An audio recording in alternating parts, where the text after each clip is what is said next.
जिंदगी के साथ भी, जिंदगी के बाद भी।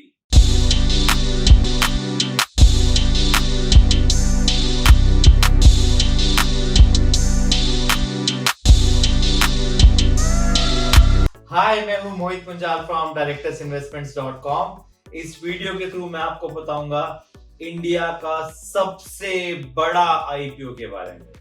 जी हां, LIC life insurance corporation of India अपना आईपीओ लेके आ रहा है।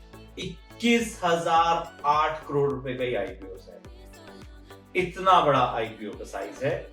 सिंस ये प्रॉफिट मेकिंग एंटिटी है, तो around 35% of the overall issue size is reserved for retail investors, which means 7,350 crore रुपए रिजर्व्ड है उन लोगों के लिए जो कि 2 लाख से कम अप्लाई करेंगे फॉर दिस आईपीओ।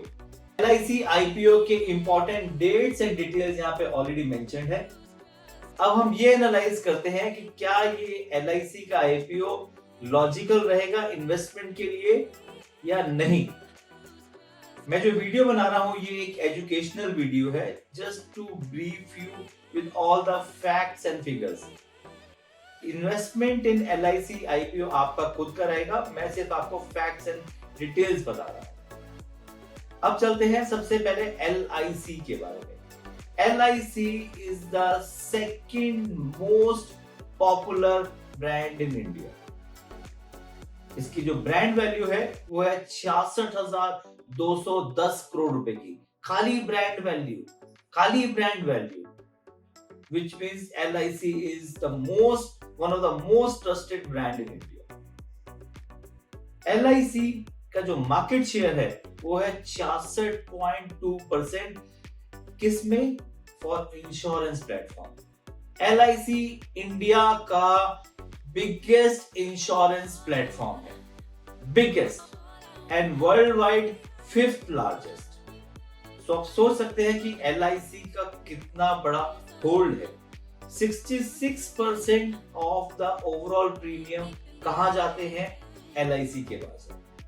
जितने भी इंश्योरेंसेस होते हैं इंडिया में, 66% की इंश्योरेंस प्रीमियम LIC के पास है और बाकी सबके पास अराउंड 34%। जितने भी प्राइवेट इंश्योरेंस है, अदर इंश्योरेंस 34%। इसके साथ साथ अगर हम देखते हैं ये कितना पैसा मैनेज करते हैं, एज ऑन 30 सितंबर 2021 ये 39 लाख करोड़ रुपीस मैनेज करते हैं। कितना पैसा! अगर हम सारी म्यूचुअल फंड इंडस्ट्री को इकट्ठा कर लें तो भी वो 39 लाख करोड़ नहीं हो पाते।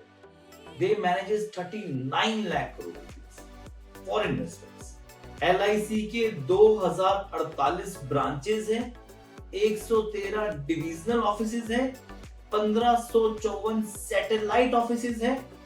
इसके साथ साथ ये Fiji, Mauritius, Bangladesh, Nepal, Singapore, Sri Lanka, UAE, Bahrain, Kuwait, Qatar and United Kingdoms, इन सब जगह पे इनकी ब्रांचेस है। LIC के पास 13.5 लाख तो एजेंट्स हैं। कितना वाइड स्प्रेड है। अगर 13.5 लाख एजेंट्स हैं तो कितने एक्टिवली मैनेज कर रहे हैं सब क्लाइंट्स को, हर जगह पे LIC का बोलबाला है। LIC के पास इंश्योरेंस एंड इन्वेस्टमेंट प्रोडक्ट्स दोनों हैं, पार्ट इंश्योरेंस पार्ट इन्वेस्टमेंट्स। ये प्रोडक्ट बहुत ज्यादा पॉपुलर है and they give guaranteed return. जी हाँ, गारंटीड रिटर्न देते हैं LIC वाले। सो इसका मतलब एक जो ट्रस्ट फैक्टर है वो ऑटोमेटिकली आ जाता है। इनकी जो सेटलमेंट रेशियो है, death claim settlement ratio is one of the highest in India. इतना बड़ा वॉल्यूम होने के बावजूद इनका डेथ सेटलमेंट क्लेम रेशियो भी बहुत ही अच्छा है। ये जो पैसा इकट्ठा करते हैं इसको कहां इन्वेस्ट करते हैं? स्टॉक्स में एंड बॉन्ड्स में। ये 4% of the all listed stocks कौन ओन करता है इंडिया में? LIC। इतना पैसा है इनके पास। साथ साथ इनके पास जो गवर्नमेंट बॉन्ड्स हैं वो RBI से भी ज्यादा है इनके पास। Can you imagine? RBI से भी ज्यादा गवर्नमेंट बॉन्ड्स किसके पास है? LIC के पास। LIC का जो ट्रस्ट फैक्टर है वो इतना सिनोनिमस है विद इंश्योरेंस अगर कोई इंश्योरेंस बोलेगा तो ऑटोमेटिकली LIC आ जाता है। इतना स्ट्रॉन्ग ट्रस्ट है LIC का सब लोगों के ऊपर। अब इतने मैंने पॉजिटिव फैक्टर्स बताए हैं तो कुछ नेगेटिव भी होंगे। अब नेगेटिव फैक्टर्स पे आते हैं। सबसे बड़ा जो नेगेटिव फैक्टर आ रहा है वो ये आ रहा है कि इनके जो इंश्योरेंस एंड इन्वेस्टमेंट प्रोडक्ट्स हैं उसके अंदर जो रेवेन्यूज आ रहा है टू द LIC वो कम होता जा रहा है। तो उसकी वजह से revenues are a big challenge for LIC।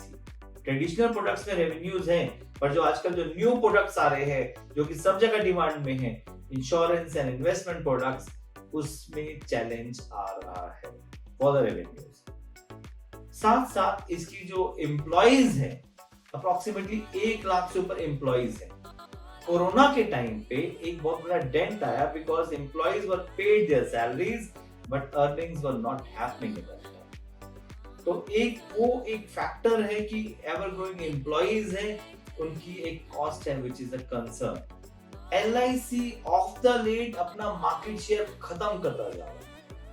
पहले जैसे LIC के ऊपर बहुत ज्यादा डिपेंडेंसी हर बंदा LIC कराता था, आजकल जो प्राइवेट प्लेयर्स हैं वो LIC का मार्केट शेयर खाते जा रहे हैं बिकॉज LIC के पास अच्छे प्रोडक्ट्स हैं बट प्राइवेट के पास उससे ज्यादा अच्छे प्रोडक्ट्स आ रहे हैं।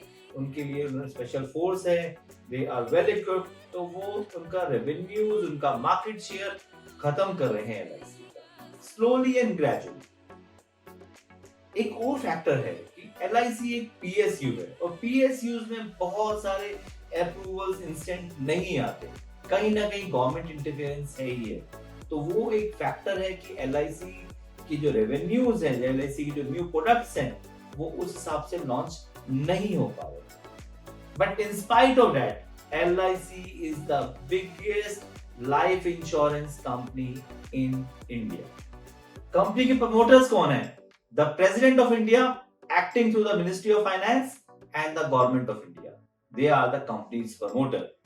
तो कहीं ना कहीं वो एक ट्रस्ट है ही है।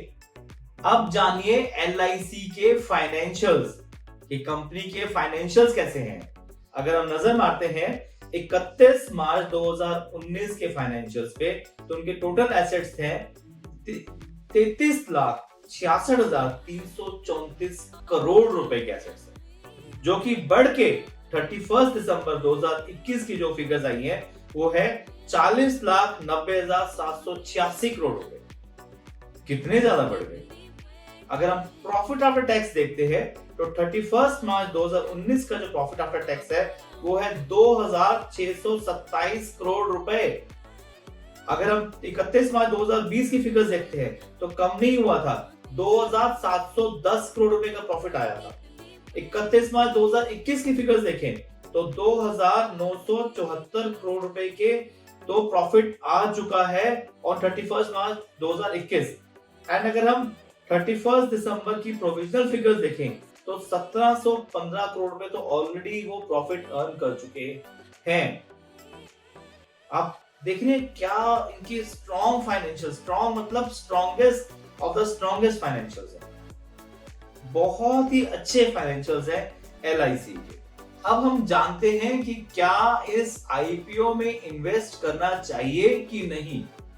देखिए मैं एक ही चीज सजेस्ट करूंगा आपको, ये एक बहुत बड़ा IPO है, बिगेस्ट IPO है इंडिया में, बहुत ज्यादा अवेलेबिलिटी है स्टॉक्स की। तो अगर आप एक्सपेक्ट करते हैं कि आपको आज अगर स्टॉक्स अलॉट हो गए और वो जिस दिन अलॉट हुए उसी दिन वो डबल हो जाएंगे, तो वो नहीं होंगे। PSU है, पब्लिक सेक्टर यूनिट है, तो इसके अंदर जो पेस ऑफ ग्रोथ होता है वो स्लो एंड स्टेडी होता है।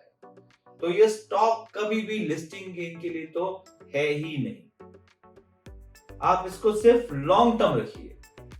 लॉन्ग टर्म में इन्वेस्ट करेंगे LIC के स्टॉक को तो बहुत ही अच्छा रहेगा। शॉर्ट टर्म के लिए LIC का स्टॉक नहीं है। बहुत सारा पैसा LIC के स्टॉक में ना लगाएं, बट LIC के स्टॉक को मिस ना करें, इसके IPO को मिस ना करें, जरूर लीजिए जो आपको बेनिफिट आ रहे हैं। अब मैं आपको बेनिफिट बता देता हूं। अगर आप LIC के एम्प्लॉय हैं या आप रिटेल इन्वेस्टर हैं, रिटेल इन्वेस्टर मतलब जिन्होंने 2 लाख से नीचे अप्लाई किया है, तो आपका जो प्राइस है वो 949 रुपीज नहीं होगा, वो 904 रुपए होगा, बिकॉज आपको 45 रुपीज का डिस्काउंट है। अगर आपके पास LIC की पॉलिसी है और अगर आपने वो लिंक कराई है with the PAN, then you are eligible for a discount of 60 rupees. तो जो 949 वाला स्टॉक है वो आपको कितने का मिलेगा? वो आपको मिलेगा 889 रुपीज का। सो आपको अगर यहाँ पे डिस्काउंट मिल रहा है और आप एक्सपेक्ट करते हो कि फर्स्ट डे लिस्टिंग गेन मुझे बहुत अच्छा मिल जाए, तो वो नहीं मिलेगा। LIC का IPO and stocks are for long term. जरूर अप्लाई कीजिए, बट मिरेकल नहीं होंगे, ये ध्यान रखिएगा। आप मेरे साथ इन सोशल मीडिया प्लेटफॉर्म पे जुड़े रह सकते हैं। अगर आपको फिर भी कोई क्वेरी है अबाउट LIC, तो आप नीचे दिए हुए नंबर पे कॉल कर सकते हैं। Me and my team will guide you and assist you how to go ahead. अगर आपने अभी तक डीमैट एंड ट्रेडिंग अकाउंट नहीं खुलवाया है, तो नीचे दिए हुए लिंक पे क्लिक करें and open your demat and trading account with us without any charge. आप मेरे YouTube चैनल को लाइक एंड सब्सक्राइब जरूर करें। Thank you.